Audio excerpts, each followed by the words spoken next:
For pretty much all of human history, getting old was just a fact, something you couldn't escape. But right now, science is completely flipping that idea on its head. It's a total transformation, and it's challenging everything we thought we knew about aging.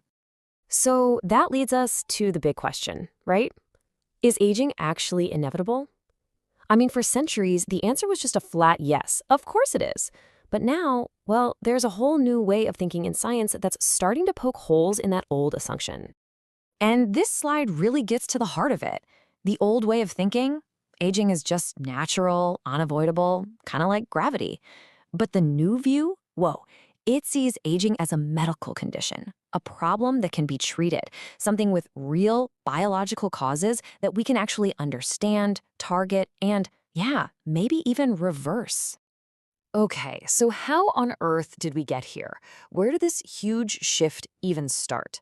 Well, the very first clue, the first hint that aging wasn't this unbreakable rule, it didn't come from some fancy human trial. Nope, it came from a really, really tiny creature. Meet the C. elegans worm. Now, back in the 90s, a scientist named Cynthia Kenyon did something that just blew everyone's minds. She tweaked a single gene, just one, and managed to double the lifespan of these little guys. And get this, they weren't just old and frail for longer, they were youthful, they were active for twice as long. It was incredible. This was absolutely revolutionary. I mean, think about it.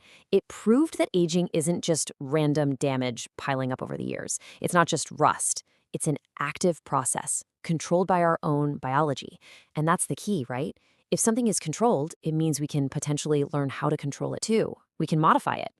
So, starting from that worm experiment, scientists have basically found the master switches for aging.